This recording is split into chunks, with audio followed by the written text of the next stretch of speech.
Every horror story leaves scars. Some are carved into flesh by monsters lurking in the dark, but the deepest scars are the ones carved into the human mind by grief, guilt, and memories that refuse to fade. Resident Evil Requiem is not merely another tale of viral outbreaks and grotesque mutations. It is a story about trauma, about the weight of the past, and about the terrifying journey required to finally let it go. At the center of the story stands Grace Ashcroft, a young woman who, from the very beginning, is not simply investigating a mystery, she is walking directly into the place where her own nightmare began, and is about to be unleashed upon her again. The story begins with Grace worming her way through online documents trying to make sense of the world around her. She is interrupted by her boss who wants to see her in his office. Notice how she stutters and is also shown to be a bit clumsy in her behavior, as if her confidence is shackled away.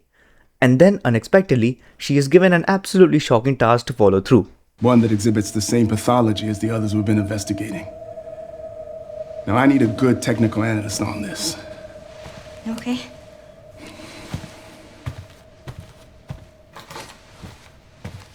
I need your eyes on the crime scene. The Renwood Hotel. Look, I know that's where your mother was murdered. And I know it'll be upsetting for you.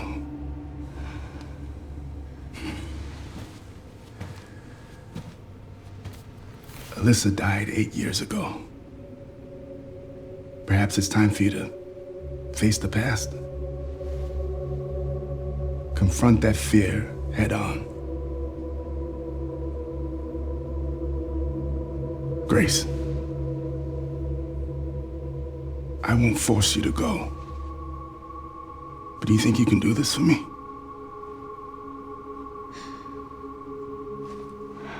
Shortly after arriving at the crime scene, we are given a glimpse of the past as the scene shifts to the very night that we find Alyssa interacting with Grace, who is again married to her laptop. It is depicted clearly that Grace has a reserved personality who struggles to open up socially, as if not through this scene alone, but in Alyssa's journal entries too, we see that Grace has struggled to make new friends due to both of them being constantly on the run. But again, back to the scene. The duo is interrupted by the electricity of the hotel suddenly going off, and Alyssa knows something's not right. She quickly grabs Grace and they run off. Grace of course panics and questions her mother's actions, but follows her anyways, and they encounter the manager of the hotel who is shortly after brutally murdered in front of them. Alyssa shortly after shoots the mysterious hooded figure in front of them, a hooded figure who she notes in her journal was following them very closely for quite some time.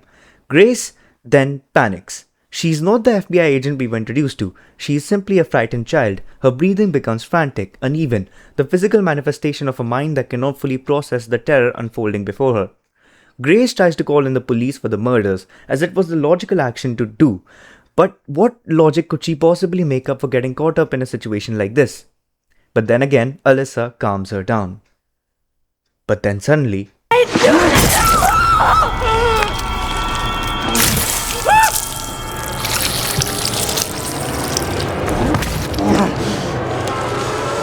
Found you.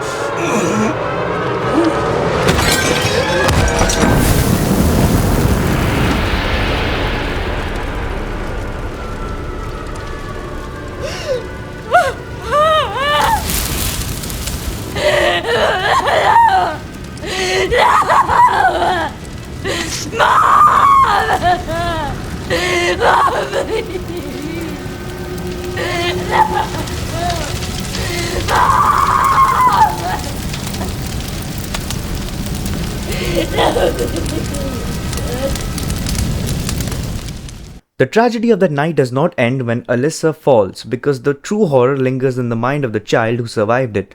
Grace begins to carry a quiet but devastating belief that her mother died so that she could live, and for many survivors of trauma, that realization becomes unbearable, because survival stops being a blessing and it starts to feel more like a debt, a theme echoing throughout the game.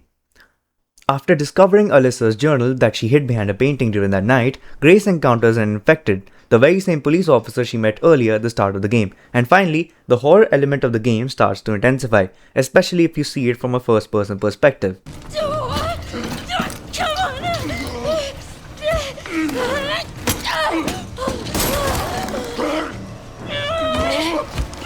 Shit!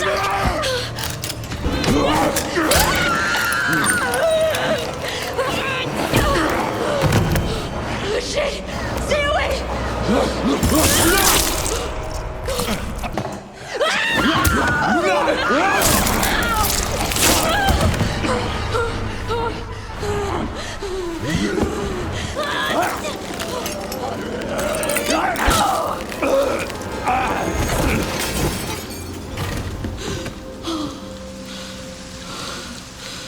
Shortly after showing a display of quick thinking, Grace manages to find some relief but is then interrupted by musical tones playing in the background. Finding the courage to investigate, she opens the door ahead of her to find a mysterious man sitting in front of her. Who are you?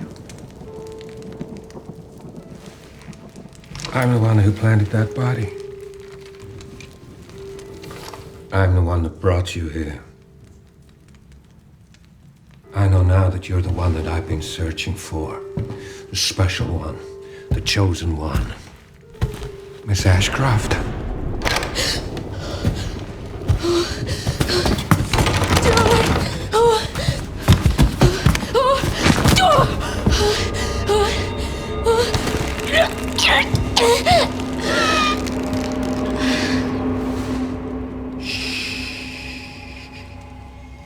Shortly after Victor kidnaps Grace, the player has some questions in his mind. Grace was never sent here by coincidence, so how did Victor pull the strings to have her sent there? What makes her so special? Was he really the one who killed her mother? But before we could get some answers, let's have a taste at some action. The perspective then shifts to someone who is no stranger to biological horror, Leon S. Kennedy. Once a rookie cop thrown into the nightmare of Raccoon City, Leon has spent years fighting the endless spread of bioweapons, but this time, the enemy he pursues is not simply another terrorist. Victor Gideon is a former T-virus researcher, and worse still, the same virus that now runs through Leon's own body. Despite the toll it has taken on him, Leon continues the hunt, but Gideon proves to be a step ahead. In one chilling display of control, he infects nearby civilians and turns them against Leon, not as mindless monsters but as weapons. Leon, of course, remains unscathed, but Gideon vanishes with Grace in his grasp. Grace awakens in a place that feels less like a hospital and more like a slaughterhouse. She is suspended upside down. It is a moment designed to break her, and for a brief moment it almost does. Grace is terrified. Her voice trembles when she speaks. Her fear is not hidden behind heroism, it is raw and painfully human. Yet even in this state, Grace demonstrates the one trait that will define her throughout the story. She refuses to surrender. Using quick thinking, she frees herself, but her escape only leads her deeper into the nightmare. Within the dark corridors of the Rhodes Hill Care Center, Grace encounters something far more disturbing than the infected. A creature later known to us only as the Girl. At first glance, she appears to be a hag-like monster who craves human flesh, just like any other infected. She chases Grace throughout the facility like a predator stalking its prey. It is not only inexperience, but the powerlessness too that is highlighted in the sequence. Grace has no weapons, no means to defend herself, only a lighter. But again, she manages to figure it out and opens the door to escape. Come on! Eventually, she is caught. But at the last possible moment, Leon arrives. Hey, over here.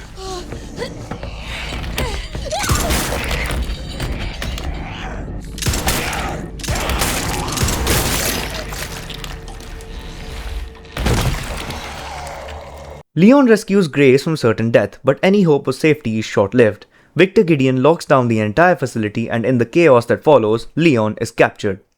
Grace is once again alone, trapped inside a facility that is slowly revealing its true purpose, and the only way forward is through the depths of the Rhodes Hill Care Center. As Grace navigates the facility, you as the player would encounter zombies that are quite unique within the Resident Evil franchise. They're not merely hungry for flesh and blood, but these creatures also remember who they once used to be. Their personalities, their routines, even fragments of their occupations still linger within them like ghosts trapped inside decaying bodies. The virus has not completely erased their humanity, maybe it has just imprisoned it. And they have quite the range too. The big towering chef, wandering the kitchen and the halls nearby, his enormous frame and attire moving with a presence that could command the entire kitchen within this facility. In the lounge area, a singer muttering haunting melodies with her mutated screams powerful enough to rupture eardrums. And the fun fact is there's another one that you will encounter soon. even a lights manager who constantly utters the phrase lights out as if he was still on active duty. Each of them cling on to fragments of who they once were. The most interesting one I found by far was the blind patient, who when he managed to throw the empty bottle on the female zombie nearby, would blindly attack her without having second thoughts. What is even more interesting is that they even have their medical records that are to be collected as files throughout the game, like this one, describing symptoms such as auditory hallucinations, and we see that each and every surgical procedure they underwent changed some facets of their personality and ended up developing new ones, like the main character syndrome in the case of Eileen and Selena, the very two singers we encounter in the game. Then there's chunks, well, two chunks in the entire game, but they are victims of changes in the form of satiety suppression that they develop within themselves after experimentation, which explains why they were mutated in the form of blobs.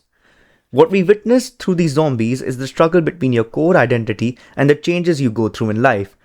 Sometimes you retain core elements and some aspects of yours change, and even though infected or not, this will happen to one in real life, the degree to which depends on the individual and their actions. During a journey, Grace discovers a hidden chamber where a young girl named Emily is being held. Emily is blind, fragile, and completely unaware of the horrors surrounding her. Again, the struggle for one's identity and personality is present here as well, as Emily doesn't have one iota of what she's doing there, and for God knows how long she's been there. She hasn't had the chance to grow and develop normally. Yet despite everything she has endured and experienced, Emily places her trust in Grace almost immediately. Grace helps her reach a quartz locker, which she cannot unlock herself and needs Emily for that. They are cornered by invading zombies, but the gradually developing protagonist, Grace, manages to fend them off.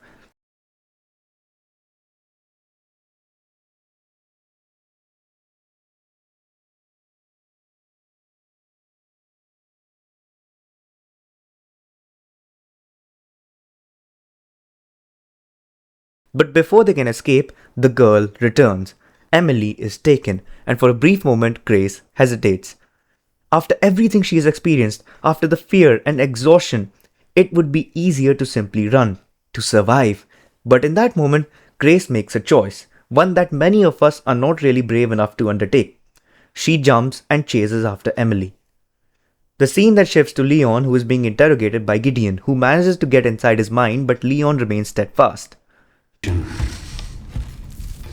I have devoted my life to studying it, while you have devoted your life to failure.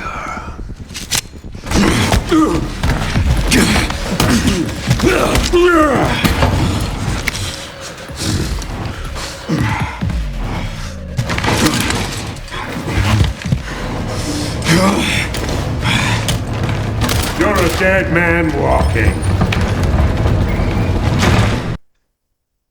Killing Chung's twin brother, Leon moves forward and navigates the hallways of the care center and finally reaches an elevator. Then the scene shifts again to Grace. Grace's decision is not the action of a fearless hero, it is the decision of someone who is terrified, but refuses to let that fear define her and still take the right course of action, and in doing so, she proves something that the monsters in this facility cannot understand. Humanity is not defined by strength alone, it is defined by the willingness to protect others, even when survival would be easier. As Grace continues her search, we slowly start to piece together what the girl really is, and judging by some files we encounter within the game and some cutscenes, we can deduce some of her identity. The girl was once a child, a victim of experimentation, a lonely soul who only wanted friends and more importantly just wanted to play. But the experiments performed on her twisted that innocent desire into something monstrous.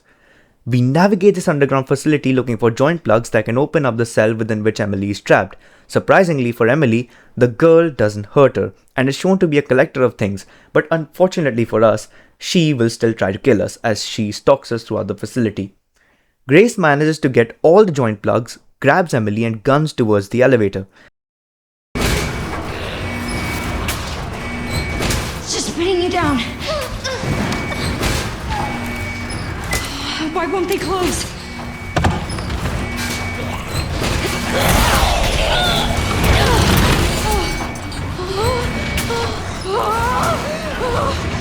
Stay away! Go faster!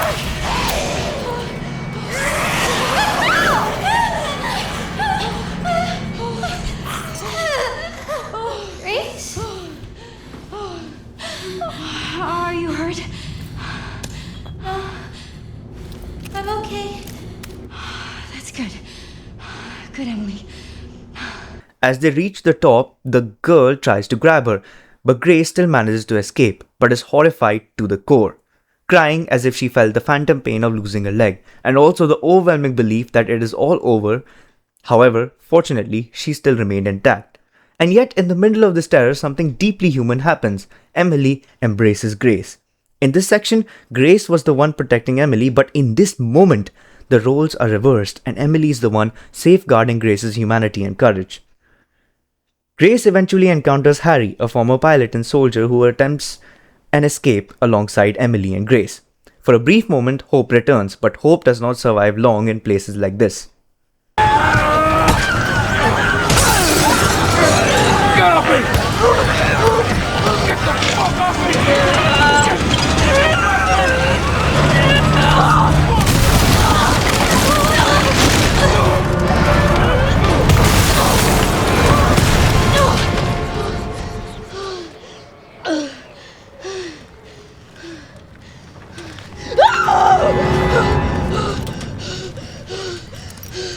Emily, are you okay? Oh, Emily. Then we switch again to Leon Scott Kennedy, who manages to act as a guardian angel for Grace and Emily, and manages to fend off the zombies attacking them from all directions. Look at me. We're gonna be okay.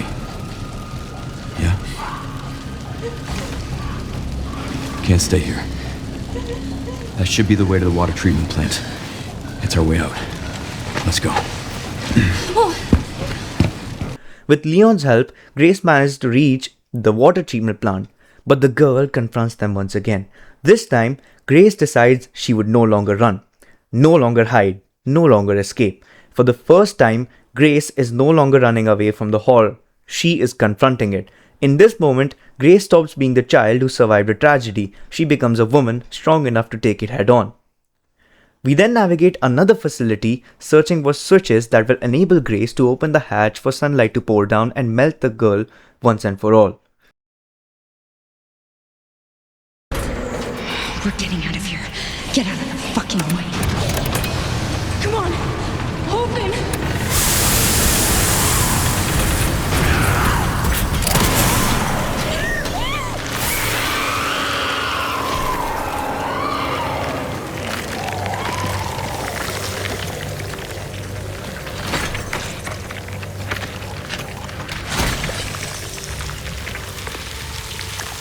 But victory brings no relief. Emily succumbs to her injuries, and for a moment, Grace feels the never-ending burden of failure, as she tells herself that she failed Emily, and then matters turn for the worse. Emily mutates into a monster reminiscent of the girl. Grace, paralyzed by grief and fear, doesn't know what to do, but then her life is saved by someone who does. Leon enters the scene and finishes Emily off. No, that's Emily! It's Emily! I'm sorry.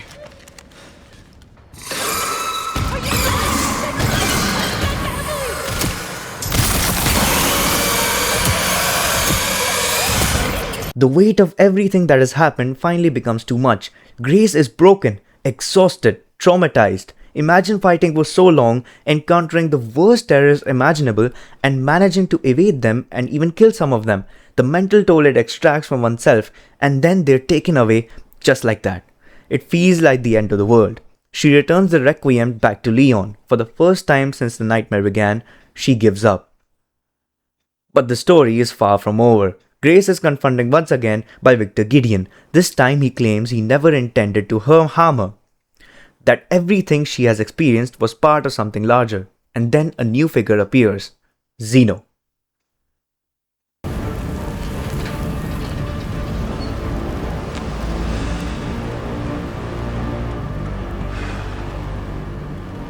I've been waiting for you, Grace. When the DSO abruptly shuts down the investigation into Grace's disappearance, Leon makes a decision that perfectly reflects the kind of person he has become. He and Sherry both go rogue, not because he seeks rebellion, but because he refuses to abandon another life to the consequences of bioweapons. This reinforces Leon's identity as someone who cannot stop trying to save people even when institutions fail. Sherry, who is Leon's main support throughout the story, is a perfect example of why Leon is one of the most beloved gaming characters out there. It is in his character to go forward even if the odds are stacking against him, because no matter how skilled of an agent or soldier you are, if you don't have the heart and steady mind to match your capabilities, you won't make it far in this franchise, and Sherry was inspired by that and joined him in his task. And then we enter Raccoon City. This moment is incredibly important psychologically for Leon because his journey leads him back to the last place he ever wanted to see again. For Leon, it is definitely the place where his innocence died. He arrived as a young officer hoping to protect the innocent, but by the end of that night, the city had become a graveyard, not just for its citizens, but for the naive belief that justice alone could stop the horrors unleashed by human ambition. It also exists like a ghost in Leon's mind. Every new outbreak, every new mission, all of his fears can be traced back to this one city. A city of death. A city of decay. Leon is then greeted by the local hospitality in the form of a giant spider, but of course, it's quick work for someone like him. Leon then sees the gate leading towards the Raccoon City center, and it's tightly locked. He finds a BSAA encampment nearby where he activated a nearby device which alarms both Gideon and Zeno, who sends the former to deal with the agent. Leon, meanwhile, meanders his way throughout the city searching for parts in order to build a detonator, and we go on exploring a huge chunk of Raccoon City, much more than the sections we had gotten to explore in any previous game of the franchise. During his journey, Leon also encounters a group of dead BSAA soldiers and reviews the footage he finds. In the footage is the quick and efficient deaths of all the soldiers at the hands of Zeno, whose drip is enough to make the soldiers' minds go crazy. They didn't have a chance. What amount of training and weaponry would be enough to defeat a foe that the human eye can barely perceive? Leon, of course, has a one-liner for that as well, despite the fact that there's blood and corpses all around him. Holy shit!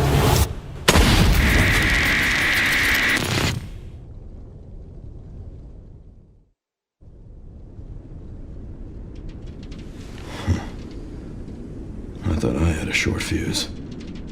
After gathering all the parts and blowing up the gate, Leon sets off towards his destination, only to have infected hounds set upon him, chasing him throughout the highway.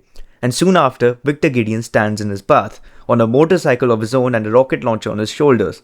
But Leon's rage and focus proves to be far more relentless than Victor's calculated attacks. I don't give up that easy.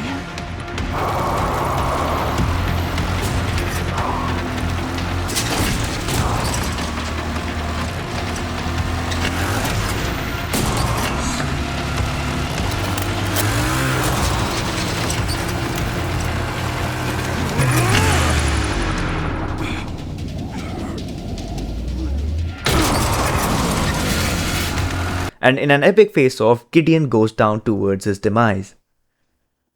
This is perhaps the part because of which you must have bought the game, where the story becomes pure psychological horror if you've played Resident Evil 2 and know Leon's past. When Leon sees the police station again standing before the gates of the RPD, the past crashes down on Leon all at once. Memories of that night resurface, the chaos, the terror, the endless fight to survive, and above all, the people he could not save, including Marvin Branagh, his senior, who reminded him the cost of survival is one paid not so easily. For Leon, the RPD is not just a building, it is a monument to failure. The same feeling of powerlessness was thrust upon him, similar to what Grace felt when she lost Emily, because how much could one rookie cop do in front of massive, gigantic and ruthless tyrants supported by tidal waves of infected zombies? It still bothers him to this day. There stood in front of him the banner that read, "Welcome Leon," and besides that, a note. When he reads the note, you can't save anyone. It's pretty clear. The message strikes directly at Leon's deepest fear, that no matter how hard he fights, he will always arrive too late. That's powerful because Leon's entire identity is built around proving that very statement wrong. As we explore the RPD, the most important parts are the files we encounter, the most emotional of which is a file written by Marvin himself. He documents the preparation of Leon's welcome party and dubs it Top Secret Operation, which includes instructions to the provision specialist, decoration manager, and the gift coordinator. All of them likely did not live to see the day after, and they all lost their lives in the most disgusting fashion imaginable. And then he finds Grace and Zeno and manages to hide behind a wall and eavesdrop upon them. Emily. In a way. But not the girl you met.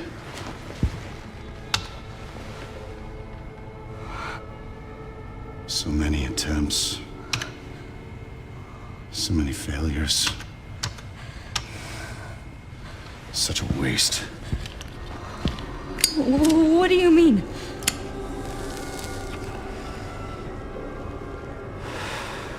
Copies. Crafted to duplicate you. All useless. All scrapped. They each have their own sad story. And then the story suddenly shifts to the perspective of a little child. We are then seen the footage of an orphanage. Emily wakes up, suddenly hearing loud noises made by multiple people. An atmosphere of eerie and uneasiness plagued the orphanage that night, and the kids nearby seem to have disappeared somewhere. Emily tries to find out what the issue is, and she sees them. The children all gathered inside one room, the corridors filled with their chilling giggles, their eyes glowing with an unnatural red hue, and their movements almost seeming mechanical and predatory. They were not children. Not anymore, at least. When one of the scientists tries to escape, he tries to shoot as many as he can, but notices that he cannot even hold the gun well enough, let alone fire and reload it accurately. For there were so many red eyes staring at him. Then slowly they begin to surround him. Tiny hands grab onto him, his face touched upon softly and gently by a child, and then the giggles quickly start to intensify, and now we are playing one of the most intense sections of this game in terms of both horror and terror. Of course, Emily cannot make sense of the situation, even beginning to question whether this is a nightmare she is a part of, and how soon can she wake up. Hiding beneath beds and cradles, hiding behind file cabinets, slowly and carefully moving forward. Emily shortly after mistakenly stumbles upon the ARC facility. Deep within the facility is a very disturbing sight to look at. Rows of incubation pods, inside them infants, motionless and suspended. They haven't taken their first steps, haven't spoken their first words, yet their purpose and role has already been chosen for them. They are not even human, nor will they ever be. They are just components. Emily is then captured and starts to exhibit symptoms of a virus, which is probably why she went blind and managed to mutate into a monster during the events of the game.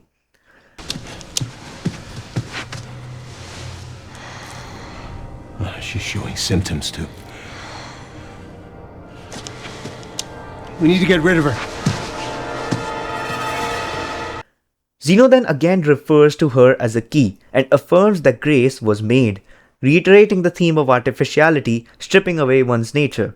Grace was engineered, made to be alone in this world just to live for a single purpose, her mere existence driving multiple parties in a merciless pursuit of capturing her, and understandably feeling responsible for the deaths of her loved ones. This ties back to survivor's guilt again. In Grace's mind, her existence suddenly feels like a curse. Destiny.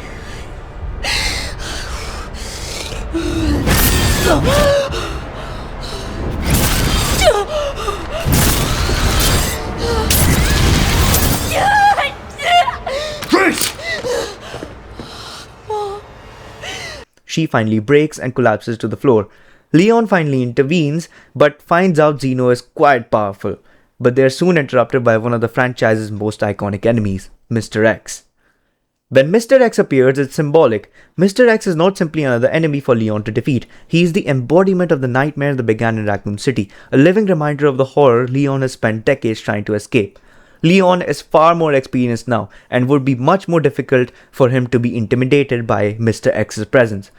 For a brief while, Leon escapes him and is interrupted by another memory.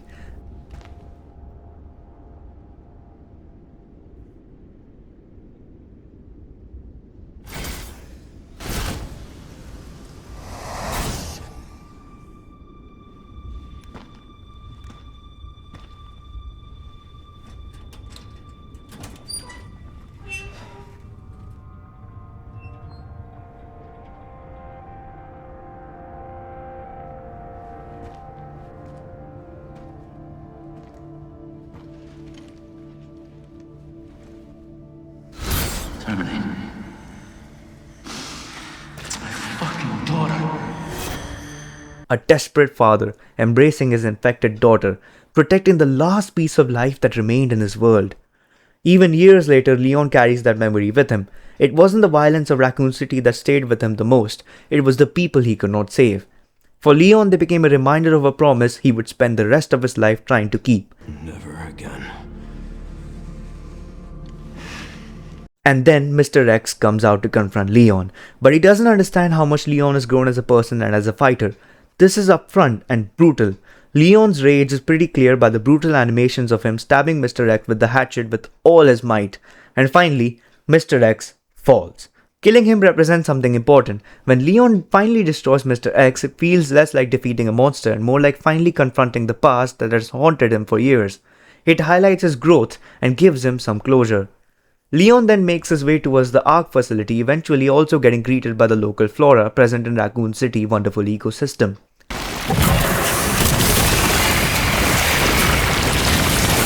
Stubborn meat, aren't you? Time to burn you up from the roots.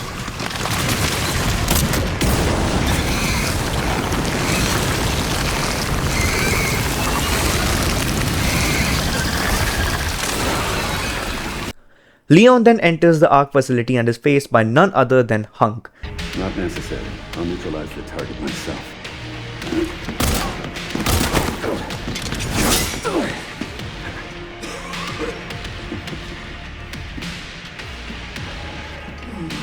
Leon Kennedy.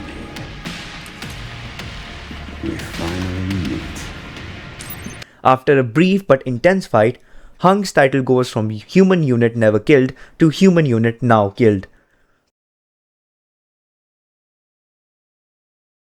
He then comes across Zeno and Grace and interjects their conversation but proves to be no match to Zeno's superior strength, speed and durability.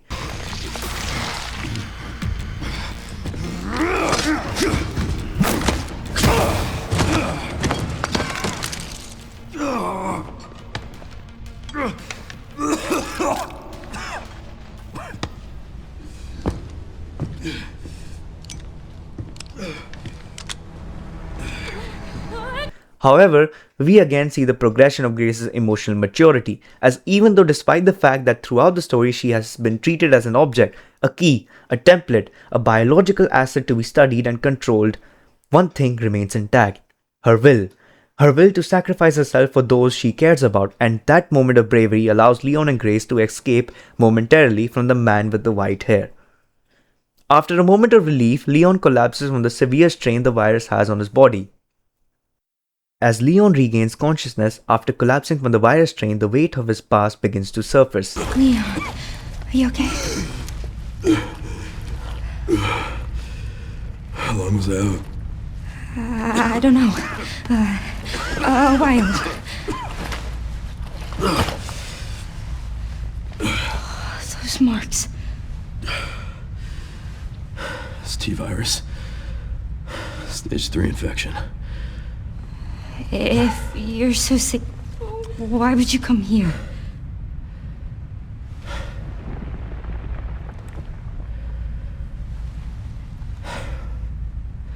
This place. Raccoon City was where it all began for me. When it all happened, I couldn't make a difference. So I am here now. We can't stop Zeno.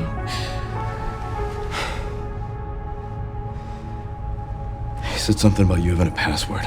What was he talking about? I don't know. I'm sorry.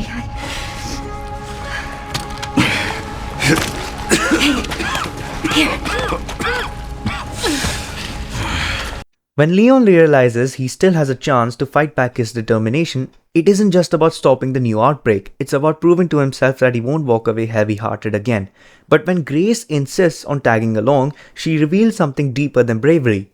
She refuses to sit back and survive while others take the risk for her. Living with regret would be far worse than dying. Leon sees something painfully similar in Grace, the same stubborn resolve he once had when he first decided to go deeper into the nightmare that was Raccoon City with Ada Wong. A rookie who still believed that he could still make a difference, no matter how impossible the odds seemed. Grace moves ahead of Leon to open up the way for him, and does exactly that.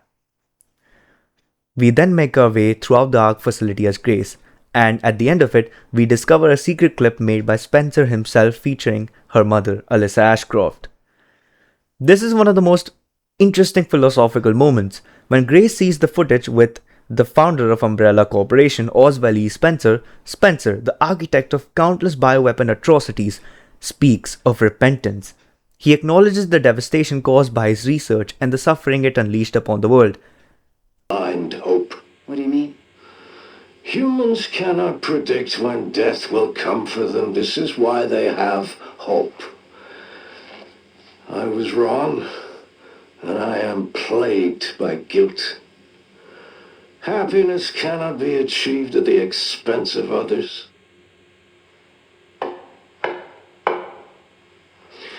I think that's enough for today.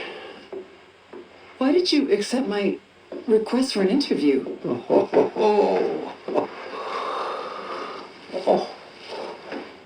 Who is that? Is that one of your subjects? Of course not. She was alone in the world. I took her in to make amends. Is she Perfectly normal.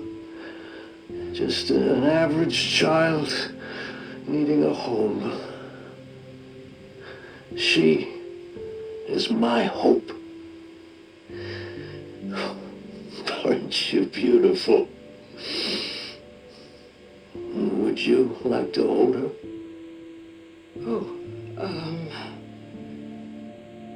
okay?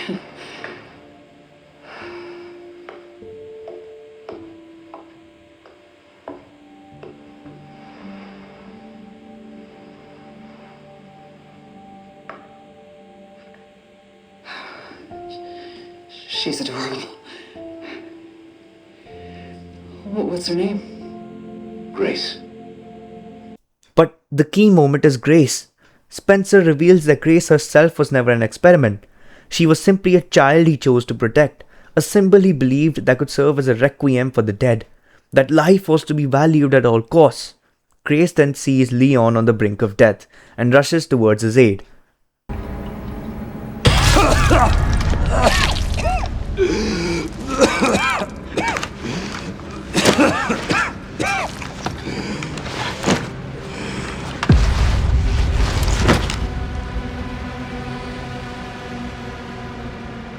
Wake up!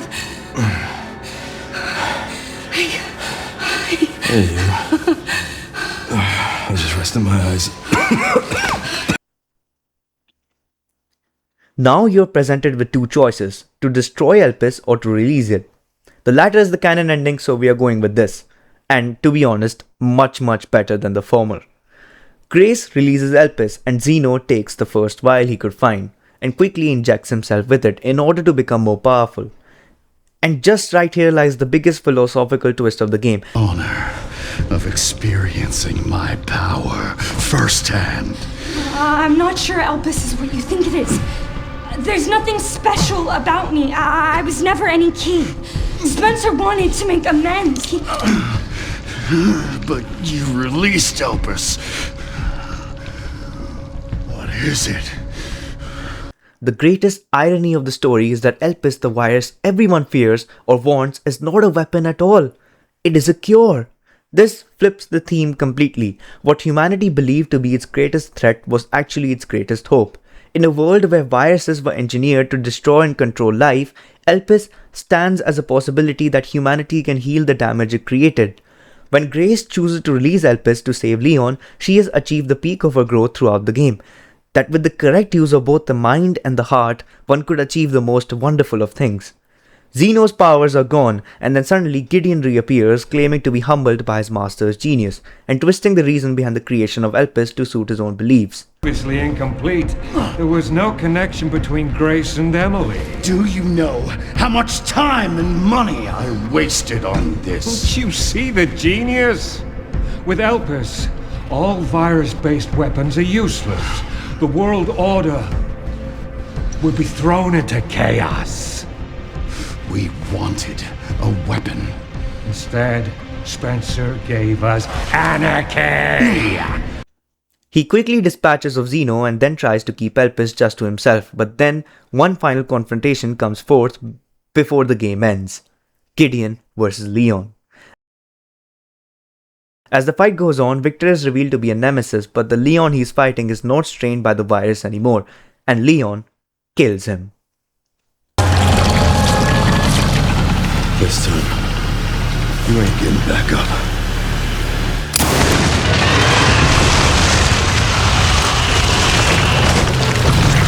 Leon then searches for Grace, who lays unconscious, and realizing that they are stuck there, Leon sits beside Grace and comforts her that she is not alone. Well, I'm not gonna leave your side. I'm gonna sit right here with you. However,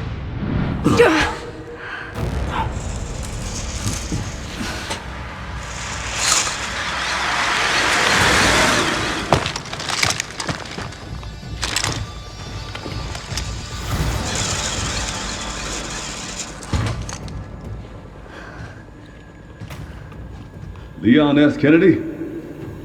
Depends who's asking. Alpha, do you read me, sir? Yeah, they're safe. I got them. Yes, sir. Mr. Kennedy, I have a message from Captain Redfield. in the end, Resident Evil Requiem is not a story about defeating monsters. It is about confronting the past and choosing what kind of future to build from it. For Leon, Raccoon City no longer defines his failure. For Grace, the trauma that shaped her life no longer defines her identity. Notice how confident she becomes, the glow on her face, the clear speech that she has, and the calm attitude she has, highlighted by her grabbing the report in one go, as opposed to what we witnessed at the start of the game. Even Emily is an adopted daughter for Grace, to nurture, to grow. And that's why the title Requiem matters. A requiem is a song for the dead. And this story is ultimately about laying the ghosts of the past to rest. Thank you for watching. This is the Devil Crow. Please like and subscribe if you like the video. It will really help grow the channel, and much more content coming out for Resident Evil Requiem. Stay tuned and take care of yourself. Bye bye.